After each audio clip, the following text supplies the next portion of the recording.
the internet lit up as Soulja declared Meek is spiraling again, causing waves across hip-hop circles.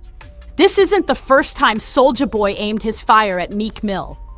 The tension between the two has been brewing for months. It all started with an unrelated tweet. Out of nowhere, producer Cardo posted about Soulja Boy's disrespect toward Metro Boomin's late mother. That comment quickly escalated the situation. Cardo said, "Don't grow up trying to be Soulja Boy. Boy's an idiot." Unexpectedly, Meek inserted himself into the drama. He sided with Cardo, criticizing Soulja's behavior online. Meek tweeted, "If you say you're gonna smoke somebody and they see you and actually smoke you, it's self-defense." The message was pointed. He continued, "Y'all are losing touch with reality for some likes and clout." The remark lit a fire under Soulja Boy, setting the stage for further confrontation. That line was meant to check Soulja Boy, but instead it backfired completely. Rather than dialing things down, it ignited something massive. Soulja Boy, known for never backing away from conflict, wasn't about to stay silent. When provoked, he doesn't just clap back, he drops bombs. So instead of ignoring Meek's tweet, Soulja fired back with something wild. A couple parties I seen and I knew that they were spiking drinks. My girl was at the New Year's party, right? I'm at the front door. I gotta make sure everybody got their passes and everything like that. So then my girl and her girlfriend is in the party. So they get bottles of champagne. You know what I'm saying? And I'm looking for them. After everybody comes, they close the door. So I'm going knocking in doors, looking at people. I'm looking for my kid's mother now. What the fuck, what's going on? And I'm getting hysterical. So I decided to go to the car, and I looked in the car. She was in the car asleep. She said, "Gene, we started drinking the champagne, and I didn't feel good." And me and Debbie came here and went to sleep. He went online and directly tweeted at Meek, "Didn't Diddy explicit you?" That tweet sent shockwaves through the timeline. In seconds, it turned into a digital inferno. Social media users immediately started digging through old footage, resurfacing viral clips, controversial audio, and long-buried tweets. What had been previously dismissed resurfaced in full force. The internet's memory is long when scandals are involved. With Diddy's legal trial now in full swing and courtroom revelations surfacing daily, speculation is only intensifying. More rumors are getting traction, and some appear to be aligning with verified court testimony. This has left Meek Mill under renewed scrutiny, and critics like Soulja Boy are capitalizing on the moment, taking every chance to mock and pressure him. This situation isn't just based on gossip. The lawsuit filed by Lil Rod Jr. against Diddy contains alarming claims that fueled the chaos further. The document alleges that Diddy engaged in sexual acts with two unnamed male celebrities. While no one is directly identified, one was specifically described as a Philadelphia rapper who previously dated Nicki Minaj, an identifier that's drawn intense public speculation. That significantly narrowed the list. Once the internet caught on, speculation moved fast. And true to pattern, Meek turned to Twitter. But instead of calming the storm, he lit another fire.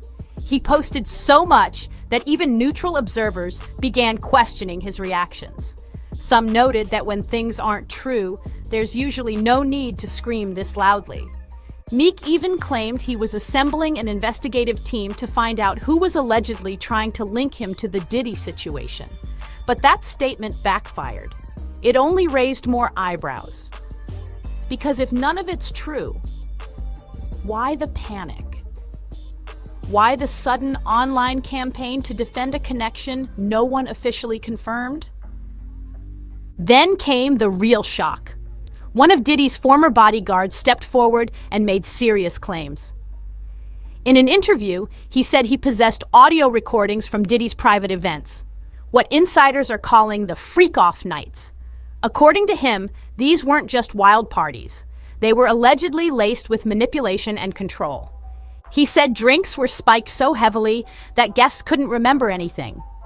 The claim was that people were incapacitated before they even knew it. And from one of those nights, he allegedly recorded a clip that shocked him. The audio supposedly included suggestive noises, moaning, slapping,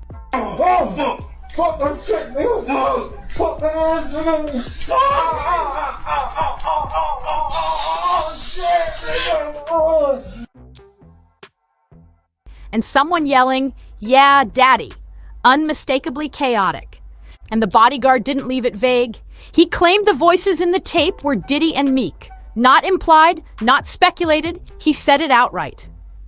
And adding fuel to the fire, actor Orlando Brown chimed in, claiming that based on what he heard, the voice captured on that tape definitely belonged to Meek. The bodyguard didn't hold back. He gave a full play-by-play, stating that it sounded like Diddy was entirely in control, and Meek, according to him, there was no resistance at all. The description painted a vivid picture of power dynamics and blurred boundaries that, if true, would redefine how those parties were perceived. Now rewind for a moment. Remember that birthday party Diddy threw for Meek? The one with shirtless men lounging by the pool, moody lighting, and an ambiance that didn't exactly scream just friends? That footage resurfaced immediately. And right there on camera, Diddy is seen saying, Meek earned it. He put in work. And that he was proud of him. At the time, people laughed it off. Just industry jokes, they said. But now, in light of everything emerging from the trial, that same clip feels eerily different. It's not just playful anymore. It's suggestive, calculated, and possibly revealing of something much deeper. In the current legal proceedings, things escalated. Prosecutors reportedly introduced tapes and photos that allegedly show Diddy engaging in explicit activity with several well-known men.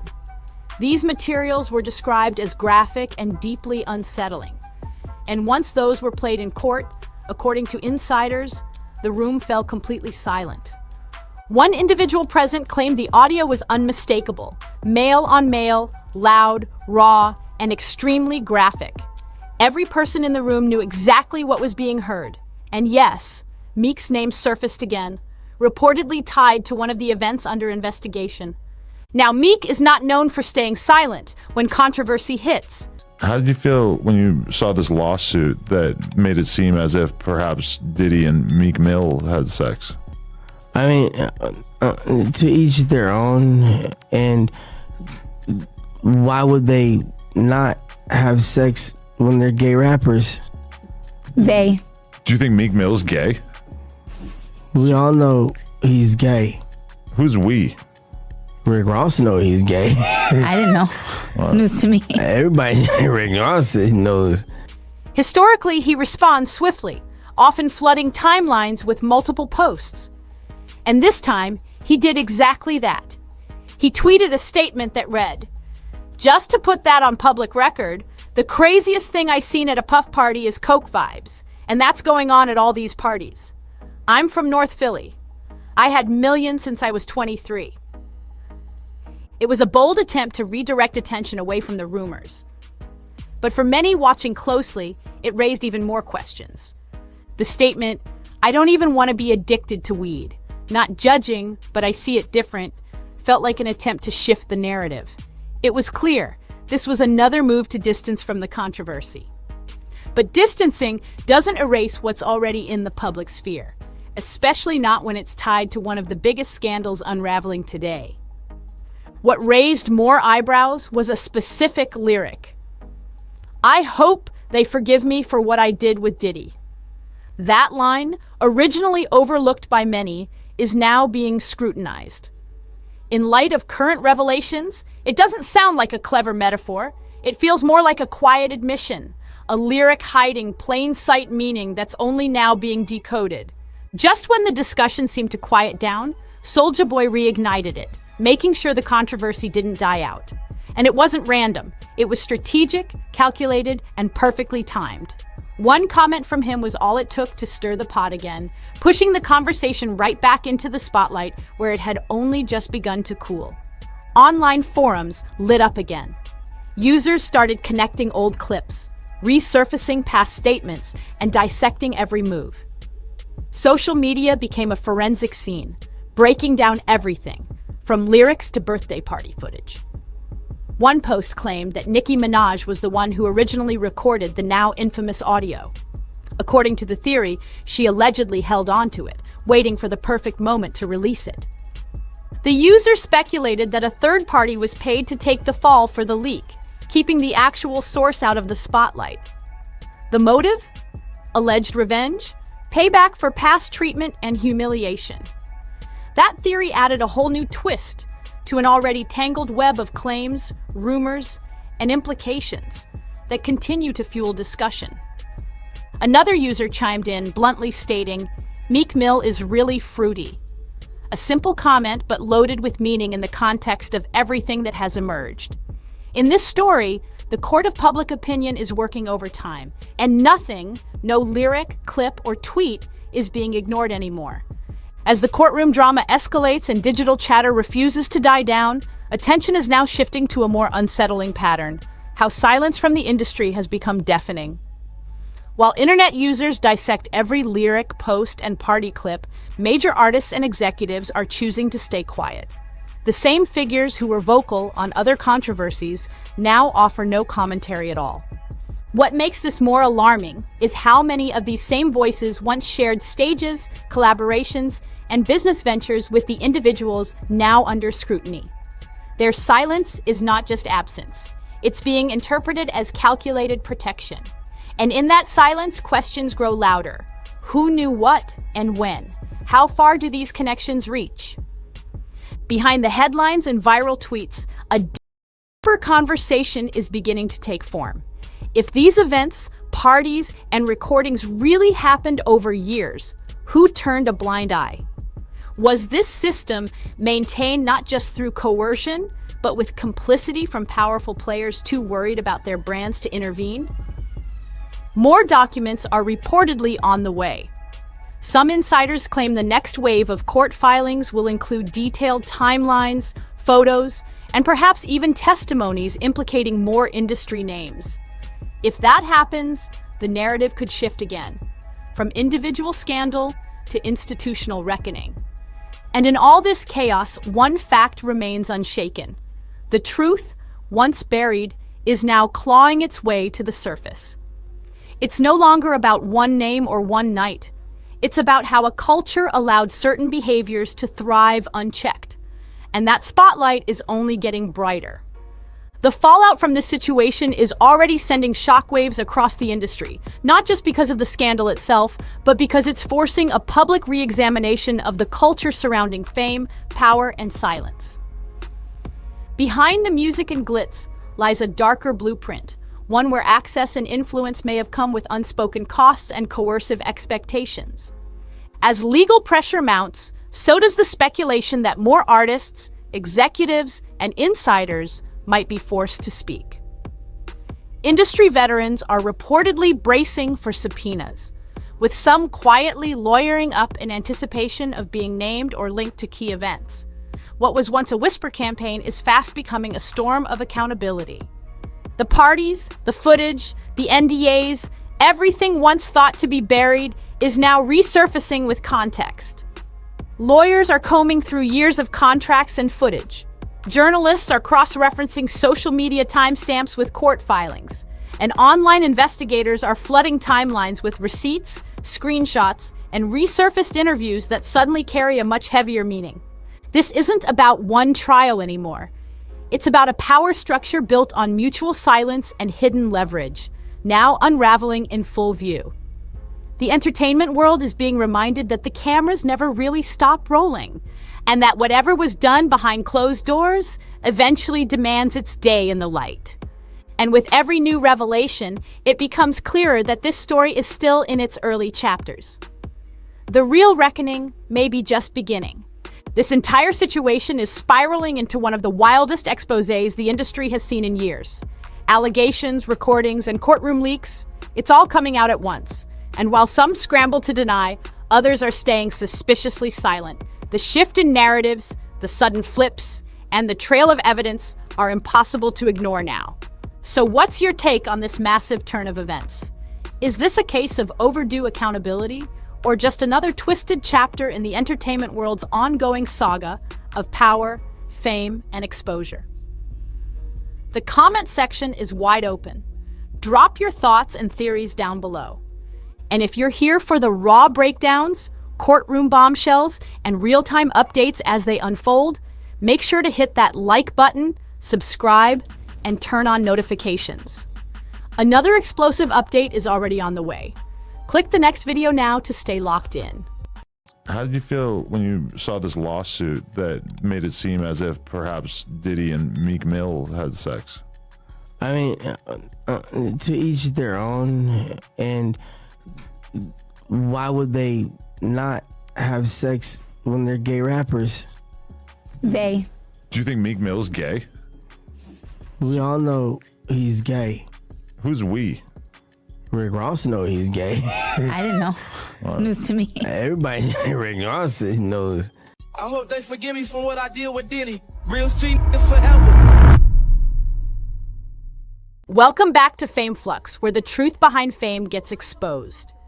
In the ever-evolving world of hip-hop, rivalries come and go, but some manage to leave an undeniable mark. One of the most unexpected feuds in recent memory involves Soulja Boy and Meek Mill.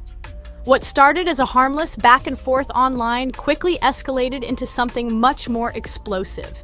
It all began when Soulja Boy, known for his unfiltered social media presence, fired shots at Meek Mill on his platforms. The comments started off small, but it was clear Soulja wasn't holding back. He accused Meek of acting fake, exploiting the culture, and not keeping it real. Ever heard of Gene Deal? Yep, interviewed him. Okay, so like Gene like 14 years older than me, 15 years older than me. You know what I'm saying? But you know, he was a probation officer. So he operated a little bit different. I was in the street full time, bro. You feel me? Like, I was outside in the field. So like, you know, you would hear Gene say when they got a threat on their life, Diddy told him, I'm not trying to hear that shit, Gene. Because it's your job to be gangster. It's your job to get wild with people. That's what you're getting paid for. In typical Soulja Boy fashion, he didn't mince words and went straight for the jugular. He even mocked Meek Mill's past, bringing up his legal troubles and putting him on blast for his high-profile beef with 50 Cent. Meek, not one to back down, responded in a typical Meek Mill fashion, with emotion and pride. He took to social media to respond to Soulja's jabs, claiming Soulja was just trying to stay relevant and that his remarks were nothing but a desperate attempt to grab attention. But the battle didn't stop there. Soulja dropped a bombshell, shocking footage from private sessions involving Meek Mill and none other than Diddy. This footage, kept under wraps for years, showed some surprising behind-the-scenes interactions. Soulja Boy wasn't just making noise, he had proof. His move shocked the hip-hop world, forcing everyone to take notice. This wasn't just talk. Soulja had receipts that made Meek Mill's actions in the industry look suspicious. And with that, the battle between Soulja Boy and Meek Mill became something much bigger than just a petty feud. It became a war for the truth. Soulja Boy just escalated the ongoing controversy surrounding Diddy in a surprising direction by targeting Meek Mill directly. In a shocking online statement, Soulja Boy alleged that Meek Mill had inappropriate relations with Diddy, igniting a new firestorm of speculation. This unexpected move set social media ablaze and intensified public scrutiny. This confrontation isn't entirely new. Tensions between Soulja Boy and Meek Mill had been simmering for months. It initially flared up when producer Cardo criticized Soulja Boy for reportedly making insensitive comments about Metro Boomin's late mother. In support, Meek Mill joined the conversation, co-signing Cardo and indirectly condemning Soulja Boy's behavior. Meek posted a controversial comment, suggesting that if someone threatens violence and ends up harmed, it could be considered self-defense, a statement many saw as unnecessary and inflammatory. That response didn't sit well with Soulja Boy. So when you see people like that coming out, it's because they know for a fact, like, it's things that's going on they don't agree with, but they not man enough to say, you know what, I'm not standing for this. So a lot of love me because if I see some guys doing something crazy to a female, hold on, boy, not in front of me. So that'll lead me to get like, oh, we ain't gonna hire him no more because he's not gonna allow this. So that's how like I ended up, like whenever Imana called me, I'm immediately coming because like he not on this strange shit y'all on. You know what I'm saying? That's why like if I don't want to say his name, I'm still on the contract. Known for his explosive reactions and refusal to back down, Soulja Boy responded aggressively. Instead of addressing Meek's point, he fired back with an unfiltered accusation involving Diddy, one that took the entire situation to a new, more personal level.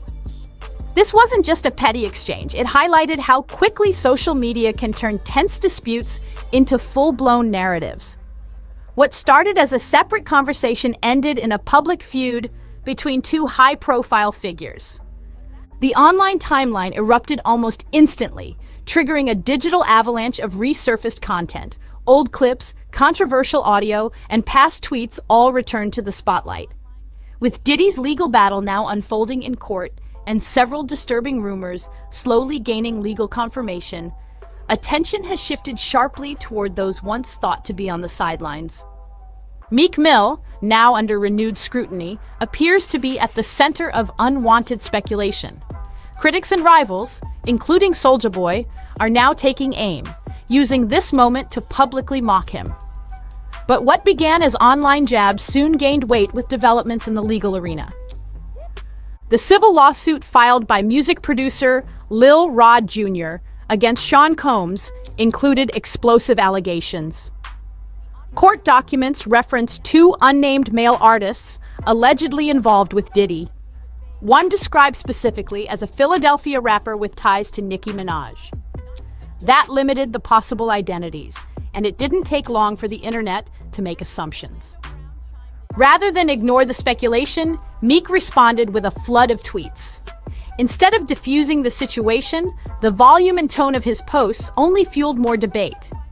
He even suggested hiring a private investigation team to identify those allegedly linking him to the scandal, raising eyebrows instead of calming suspicions. Then came a bombshell from one of Diddy's former bodyguards. Speaking publicly, the ex-employee claimed to possess audio from one of Diddy's infamous private gatherings, parties many have referred to as freak-off nights. The bodyguard alleged that beverages were often tampered with, leaving attendees disoriented and unaware of their surroundings. Well, let me be careful here.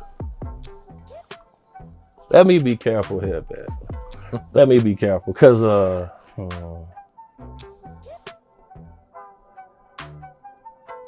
that stuff about Diddy real, bro. What do you think about the Meek Mill accusations? Okay. Now, you know, I used to bodyguard Rocky Fresh, who was signed to Rose. Yep. All right. Now, Meek said he wouldn't do a song with Rocky because Rocky wasn't street. Right. So, as the case deepens and more voices emerge, what was once rumor is now under the microscope. And for Meek Mill, staying silent may no longer be an option. According to explosive claims from one of Diddy's former bodyguards, what allegedly happened during those infamous private nights is now taking center stage. The bodyguard insists that on one particular evening, he captured audio that left no room for doubt. The recording, he says, contained unmistakable sounds, slapping, moaning, and someone audibly yelling, "Yeah, daddy," all suggestive of highly explicit activity behind closed doors. The most shocking part of the allegation? The bodyguard didn't imply. He stated outright that the voices on the recording belonged to Diddy and Meek Mill. That single claim sent shockwaves through online platforms and media circles alike. Adding fuel to the fire, Orlando Brown, whose past statements have often stirred public debate, supported the bodyguard's claim. He said without hesitation that the voice on the tape was clearly Meek Mill's. Whether or not the public believes Orlando, the confirmation added another layer of controversy. The bodyguard reportedly provided a detailed breakdown of the recording, describing Diddy as being in full control during the event. Meek, he claimed, was not resisting, but was fully engaged in the moment. Flashback to the now infamous birthday celebration Diddy hosted for Meek Mill, an event that featured shirtless male attendees, ambient lighting, and poolside festivities. At the time, it was dismissed as just another over-the-top celebrity bash. But in retrospect, with all the new context surfacing, that video has taken on an entirely new meaning. In the clip, Diddy praises Meek, saying he deserved it and that he was proud of him. Once treated as light banter, those words now sound significantly more loaded. As the federal case progresses, prosecutors have begun introducing alleged evidence. Little things that take place, and people will expect certain things out of him. But now, with some of this stuff's coming out, if you look at his body of work, it's been strange things in his history. So then, you go on his Twitter page, you click on his likes, bro. You see things that he's liking. That's questionable. Would you come up in here with a matching shirt with me? Hell no. Hell no. Ace, would you pop out with a matching shirt with me, bro? Styles, put that on something you will pop out with. No, boy, it's not going like that, bro. Would you let me call you daddy? Hell no. No, bro. I've been saying this for years. I say, man, these boys strange, bro. The things they into is strange. I've seen so much. I've seen a lot, bro. So like with him, look how he responded to the situation. Not one time did he come out and say these things are a lie. Did you see that? Yep. He didn't say that. He didn't deny it. No, he didn't deny nothing. Because if he deny it, what's finna come out? Footage. Photos and tapes reportedly showing Diddy engaged in explicit acts with multiple high-profile male figures. Sources from inside the courtroom say the moment one of these tapes was played, the entire room fell into a stunned, eerie silence. According to those in attendance, the recording left no ambiguity. It was graphic, intense, and audibly featured male-on-male intimacy. And once again, insiders claimed Meek Mill's name was mentioned in connection to the material. With his name circulating amid this growing scandal, it's unlikely that silence will remain a sustainable strategy. Typically known for rapid responses online, Meek Mill didn't wait long to address the controversy. He took to social media to distance himself from the escalating allegations tied to Diddy's ongoing legal situation. In his post, he attempted to redirect the conversation away from the rumors, focusing instead on drug culture in the industry. Meek wrote, "Just to put that on public record, the craziest thing I seen at a puff party is coke vibes, and that's going on at all these parties." He continued, "I'm from North Philly. I had millions since I was 23. I don't even want to be addicted to weed. Not judging, but I see it different." While the statement aimed to create a clear line between himself and the allegations, it raised new questions about what exactly he witnessed, and more importantly, what he might be trying to downplay. His emphasis on avoiding substances read more like deflection than clarification. Critics noted that such a general response didn't fully address the deeper accusations that had surfaced.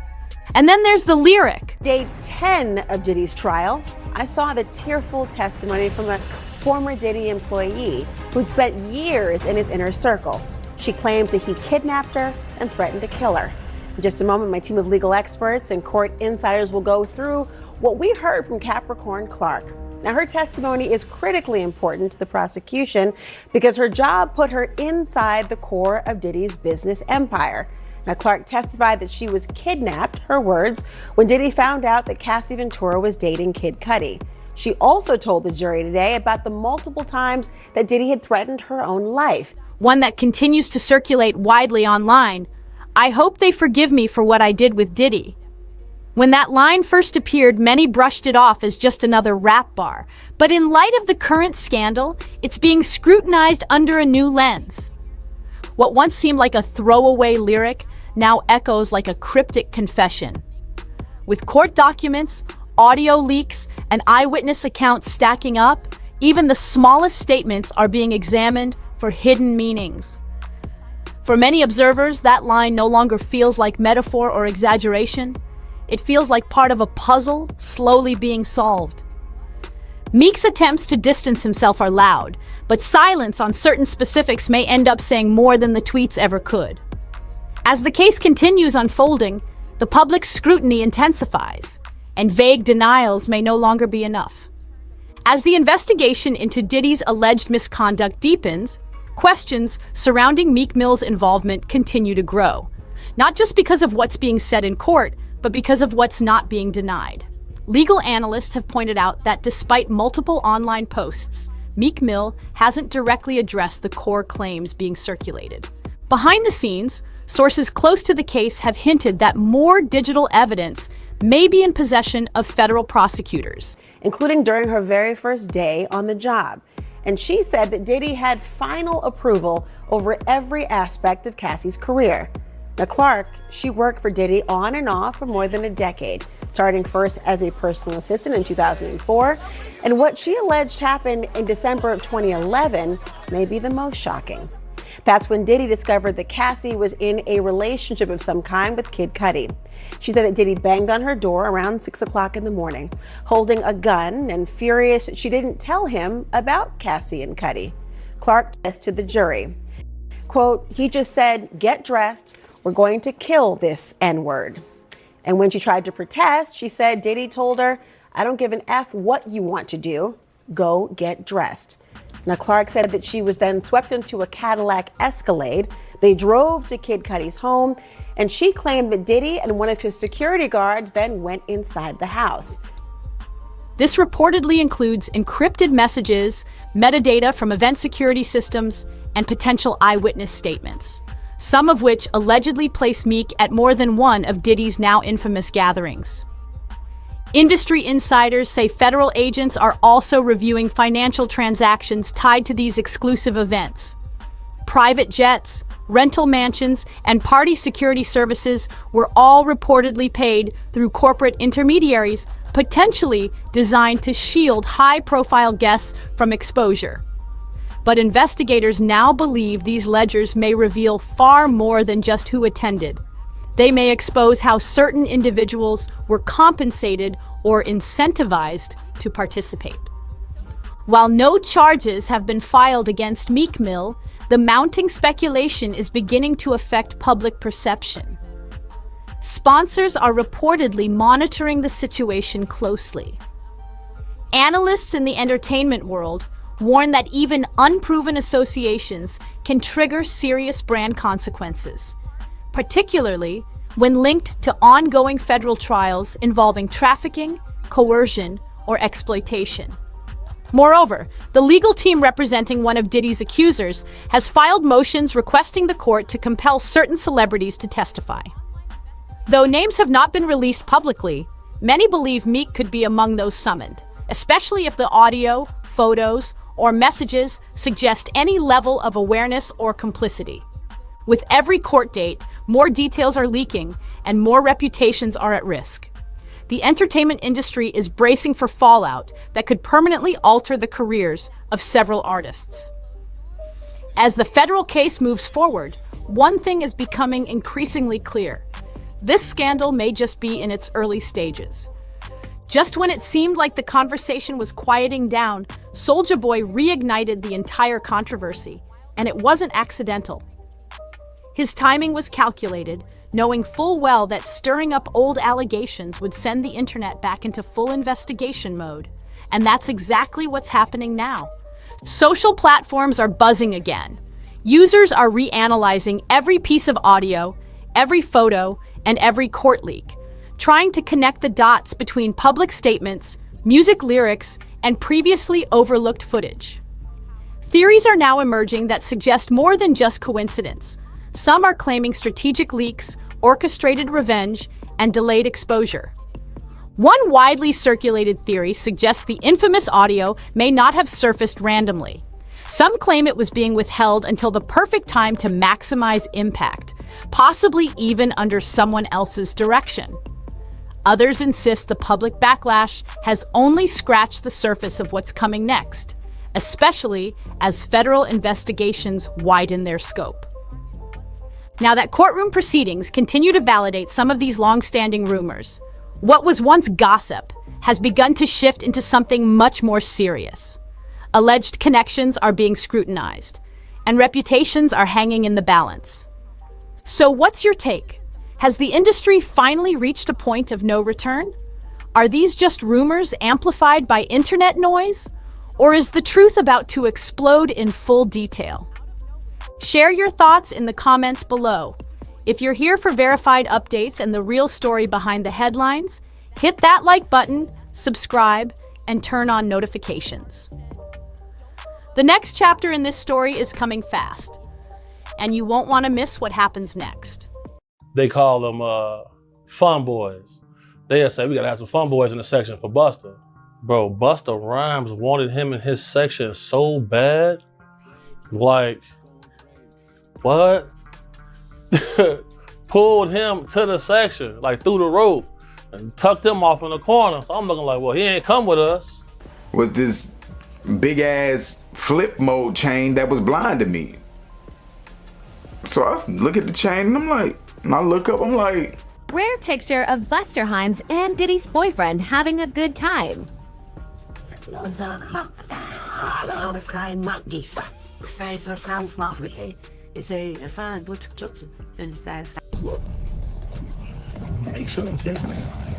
Looking powerful, King.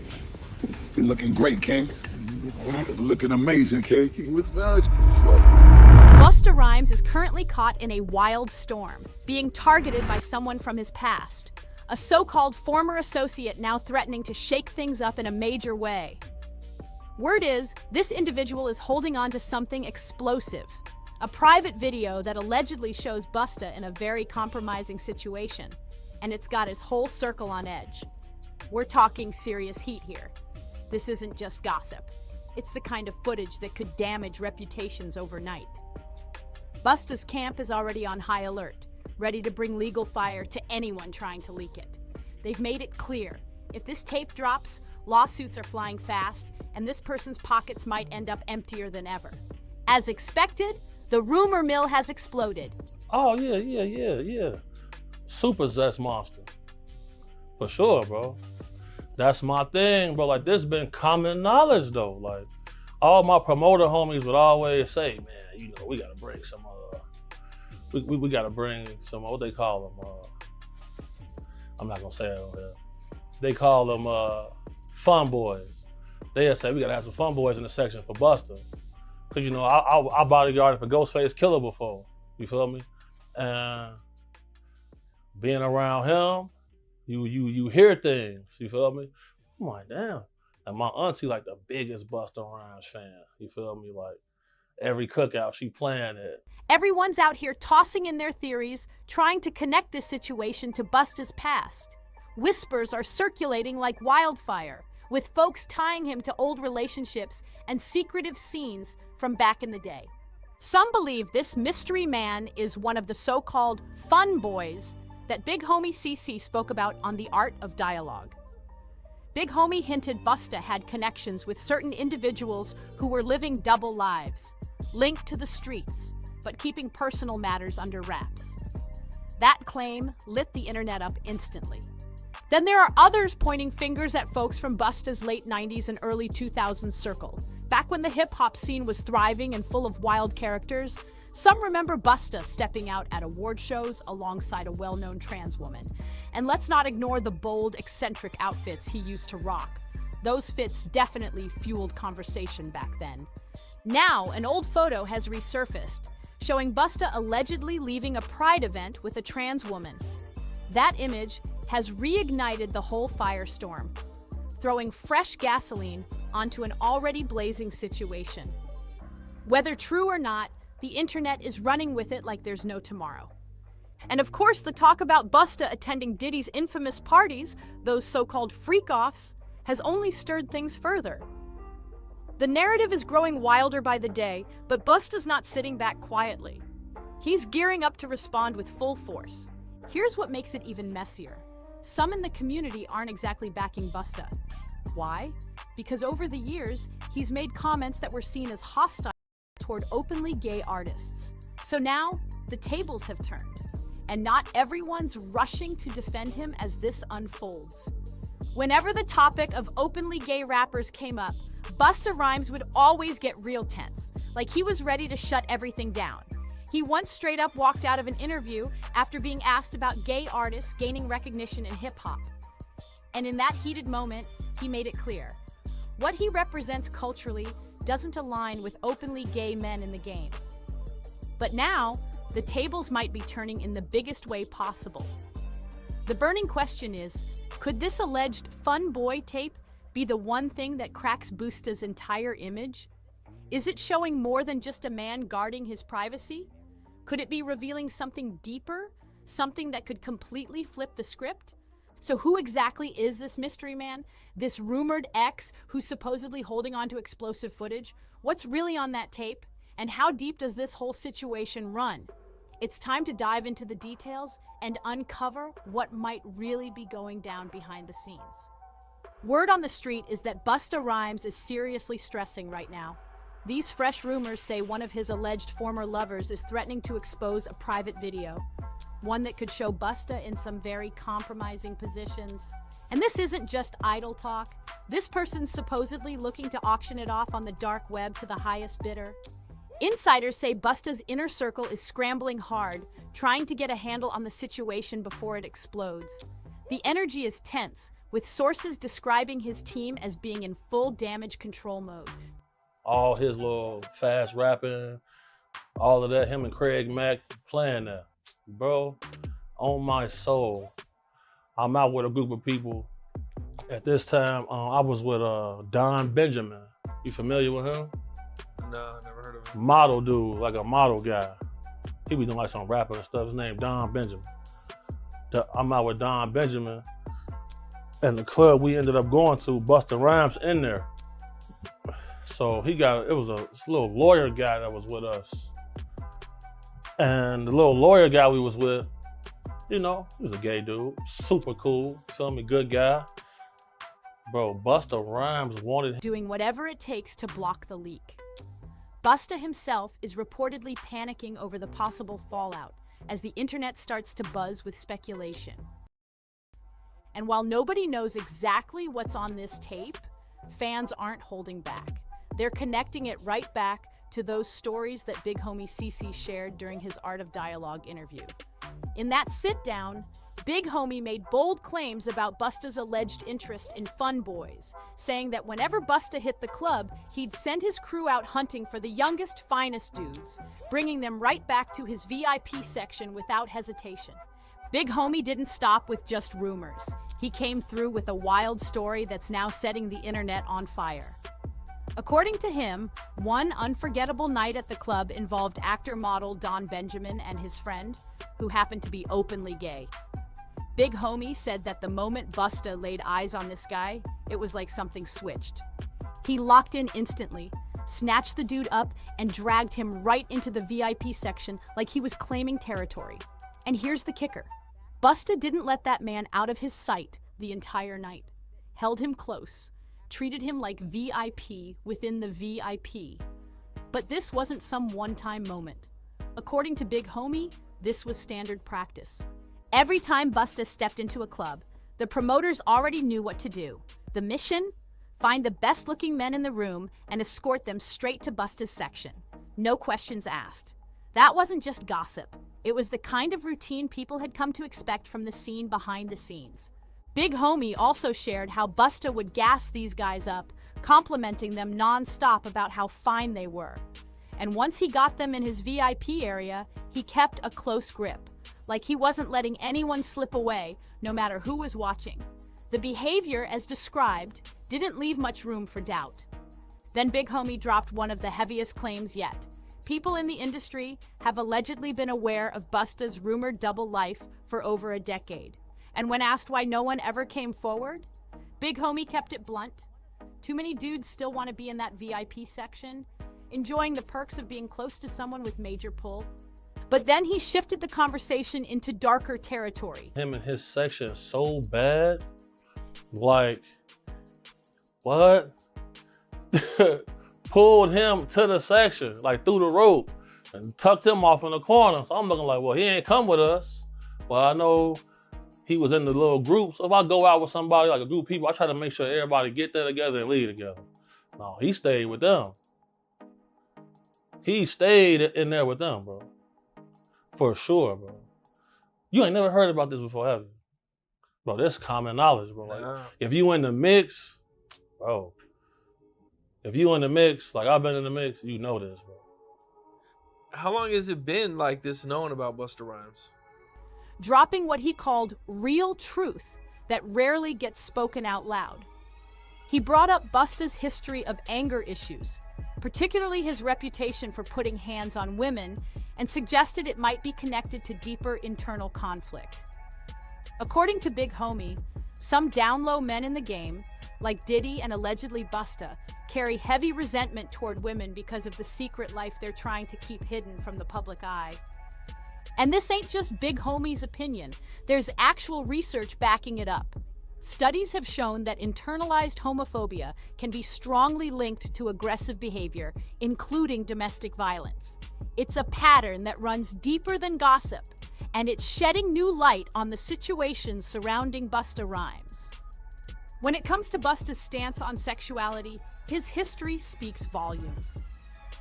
His discomfort with the topic of gay rappers in hip-hop isn't new. It's been on record for years. One example? The 2007 Entertainment Weekly interview that resurfaced recently. When asked if the rap game should show more support for gay artists, Busta straight up got up and walked out. His exact words were, "I can't even talk to you about that. With all due respect, I ain't trying to offend nobody. What I represent culturally does not condone it whatsoever." But that's not where it ends. Over the years, stories have stacked up painting a picture of a man who didn't just avoid the topic, he got aggressively defensive. One infamous incident reportedly took place back in 2006 at a popular Miami food spot. The venue was lively, filled with drag performers, trans women, and openly gay patrons. The vibe was festive, but Busta's reaction was anything but. According to reports, a young gay fan approached him that night, tapping him on the shoulder and trying to show love for his recent comeback. But instead of receiving the gesture with grace, Busta allegedly snapped. He turned around and shouted something harsh. "Why the F you touching me, man? Get the F away from me." Witnesses claim Busta didn't stop there. He reportedly instructed his security team to physically remove the fan from the venue, tossing him out like trash. And after the incident, multiple people said they overheard Busta use a homophobic slur, muttering, "I hate effing slurs, man." And here's the thing, this wasn't a one-off event. Other stories have followed similar patterns, where Busta's interactions with members of the LGBTQ+ community allegedly turned hostile. It paints a troubling contrast to the rumors now surfacing about his own private life, making the situation more complex than ever. Back in 2013, Busta Rhymes found himself in yet another public controversy, this time in Miami Beach. Reports say he had a full-blown meltdown at a local eatery called Cheeseburger Baby. The reason? Busta and his crew were denied the ability to cut the line, and things spiraled out of control fast. According to the restaurant's owner, Stephanie Vittori, the situation got tense the moment staff told Busta's crew they'd have to wait like everyone else. That didn't sit right with them. Instead of chilling, Busta's team reportedly became aggressive, and once the food arrived with the condiments on the side, that's when Busta reportedly exploded. Witnesses say he started hurling homophobic slurs at employees. One server was allegedly called a FAG, and when Vittori tried to step in and explain the restaurant's policy, Busta turned on her too, calling her the B word. Vittori later explained that Busta, who was 40 at the time, threw a full tantrum over the way his burger was served. He allegedly screamed something wild like, "You FAG, I'm not leaving until I get ketchup, mayo, salt, and pepper on my burger, you B." More recently, Busta made headlines again over a viral video clip from backstage at the Grammys. The footage shows Busta visibly upset after being recorded by a fan. Now, this wasn't just any fan. I knew about this like in 2012. I knew about this in 2012. How can we think nobody else speaks up on it or says anything? Because, bro, these people admire these people so much. They want to make sure they in the section, they at the club, they at the video shoot, they can get backstage. That matters most to them. That matters so much to people. It's crazy. Like, but if you notice, like, it's countless videos of Busta Rhymes getting mad at females for just being girls. This girl touched him one time, he go crazy. Rumors suggest it may have been one of the fun boys that big homie CC previously mentioned. Fans noticed how quickly Busta's mood shifted, sparking talk that he was paranoid about being caught on camera with someone from that world. And if you listen closely to the video, you can actually hear Busta say, "This ain't a conversation we should be having on camera." That one line had the internet in a frenzy, with many speculating he was trying to prevent something private from being exposed. But that's not all. More voices are stepping forward, adding fuel to the fire. One of them is a social media figure named Trip Ali, who recently dropped a bombshell on his YouTube channel. According to Trip, Busta allegedly tried to approach him in New York City with some flirtatious energy that didn't seem casual. The story has added yet another layer to an already messy saga that's showing no signs of slowing down. According to Trip Ali, Busta's invitation wasn't just about partying, it felt like something straight out of Diddy's infamous "Let Me Take You Shopping" playbook. The vibe was off, and Trip didn't take long to figure that out. Trip claimed that Busta personally invited him to party in his VIP section at a club. At first, Trip was excited. He thought he was stepping into a golden opportunity, networking with big names, rubbing shoulders with celebrities. But what seemed like a career moment quickly turned into something way more uncomfortable and unpredictable. Things started going left fast. Trip ended up in a heated argument with one of his homies who wasn't vibing with the party's energy. That argument escalated quickly into a full-on physical altercation. Punches were thrown, and the whole scene got messy. Trip was so rattled by what went down, he ended up bailing on the entire club plan. And to make matters worse, his crew started acting erratic. They ditched him, leaving Trip stranded in the middle of New York City with no backup, no way home, and a lot of unanswered questions about the night's true intentions. Some say Trip may have dodged a bullet, because who really knows what could have happened if he stayed and got pulled deeper into that scene. If Busta's VIP section was anything like the rumors say, if the fun boy talk has any truth to it, then Trip walking away may have saved him from a way bigger situation. And just when things couldn't get more chaotic, Orlando Brown came crashing into the spotlight, once again going viral. In a now infamous clip, Orlando claimed on camera that he had intimate encounters with several top rappers. The list? Wild. He named Diddy, Drake, Bow Wow, and yes, Busta Rhymes. Now, let's be real. Orlando Brown isn't exactly known for his reliability. His history of unpredictable behavior and outrageous claims makes him hard to take seriously. Many fans immediately dismissed his rant as just another unhinged moment. But here's the twist. Given all the chaos surrounding Diddy and his inner circle right now, more and more people are starting to reconsider what used to sound too crazy to be true. The internet is connecting dots at lightning speed, and in this climate, nothing seems off limits anymore. And suddenly, Orlando Brown's wild stories don't sound so far-fetched anymore. For years, his viral interviews were seen as entertainment, loud, chaotic, and out of control. But the man kept dropping Diddy's name long before Cassie shook the world with her lawsuit in November 2023. Back then, most people laughed off Orlando's claims like he was just stirring the pot for attention.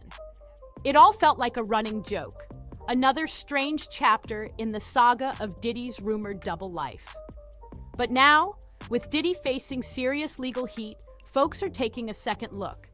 And they're asking, what if Orlando was telling the truth this whole time? What if these weren't just random names? What if Busta Rhymes ended up on that list for a reason? After all, Busta and Diddy go way back. They've shared stages, parties, and private circles for years, up until Diddy's arrest last year changed the narrative completely. That long-standing connection suddenly means a lot more than it used to. Now it's 2025, and Busta Rhymes is neck-deep in controversy. Rumors, leaks, and allegations are piling up fast. His past is catching up, and the internet's feeding on it hard.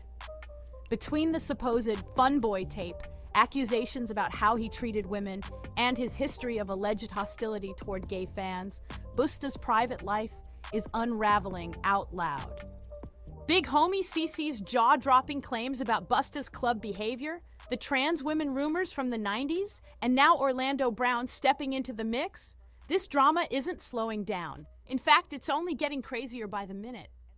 And now, with talk swirling about a leaked freak-off tape, sources close to Busta say he's allegedly in full-blown panic mode. He's firing off legal threats and vowing to take down anyone who tries to expose him. But here's the thing. In today's digital world, with receipts dropping left and right, can anyone truly keep their past locked away forever? So let's talk. What's really going on here? Is Busta Rhymes just the latest target in a wave of bitter exes and old beefs? Or is this a situation with deeper roots than anyone wants to admit? Are these rumors about to crack open something major? Or is it just more online noise? Could this actually expose something darker? Or is it all just another case of private drama blowing up in public? Drop your thoughts in the comments below. And if you're here for bold truths and real breakdowns, be sure to like, subscribe, and tap that next video popping up right now. You don't want to miss what's coming next. I'm at a point in my life like we all grew up in the streets.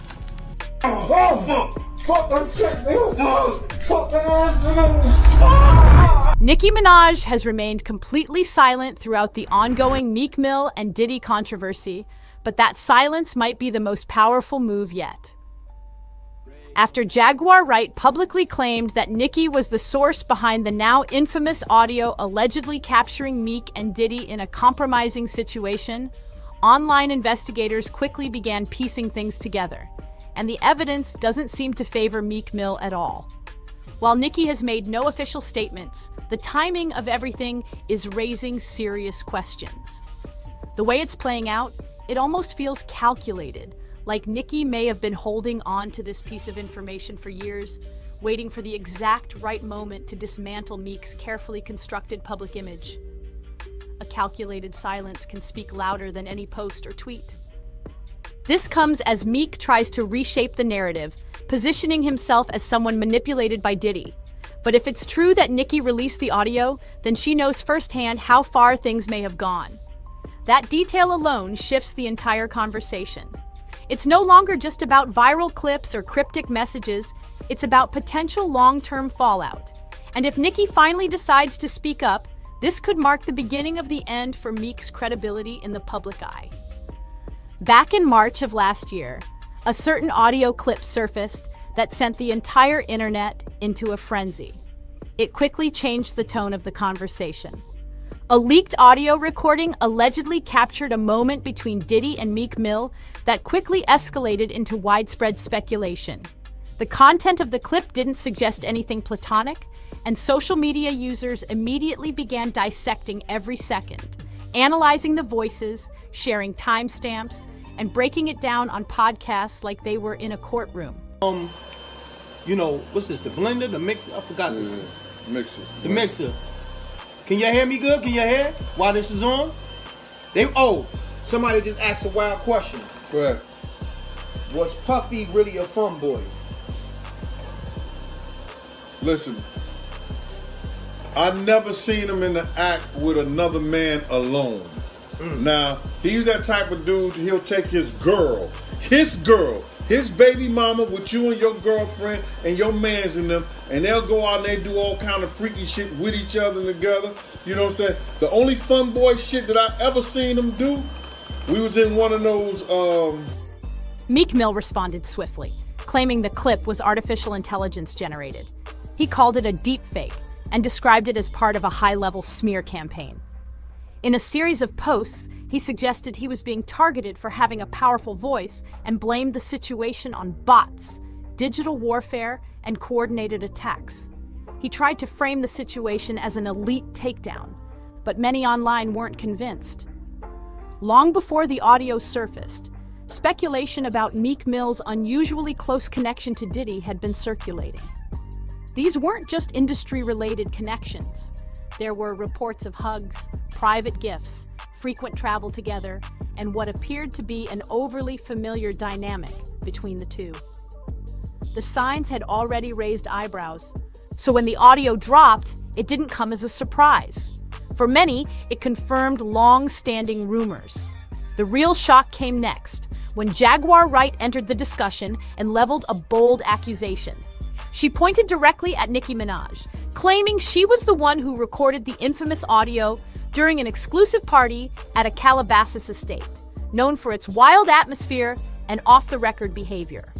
Wright alleged that Nicki had held on to the recording for years, waiting for the moment it would cause maximum impact. With this new claim, the narrative began to shift dramatically. The source of the leak and the reason behind it became just as important as the tape itself. Her exact words suggested she had been waiting to drop that audio on Meek Mill. Let that sink in. If the claim holds weight, then Nicki Minaj had allegedly been holding on to that explosive recording since their breakup, strategically waiting for the perfect moment to publicly undermine him. And now, with everything surrounding Diddy unraveling fast, the timing doesn't seem random. Jaguar Wright also claimed that initially, Nicki didn't plan on exposing Diddy at all, just Meek. But with Diddy's public image and empire collapsing, there was no reason left to keep his name protected. Suddenly, the recording surfaced. Meek appeared to scramble in response, and Nicki reportedly remained silent, calm, collected, engaging online like nothing had changed. While some observers dismissed Jaguar's statements as sensational, the narrative shifted dramatically when an old interview clip of Nicki re-emerged. In a quiet podcast moment, she made a comment that hadn't raised red flags back then. She mentioned that Meek likes controversy and seemed comfortable being involved in messy situations. At the time, it came across as a light jab,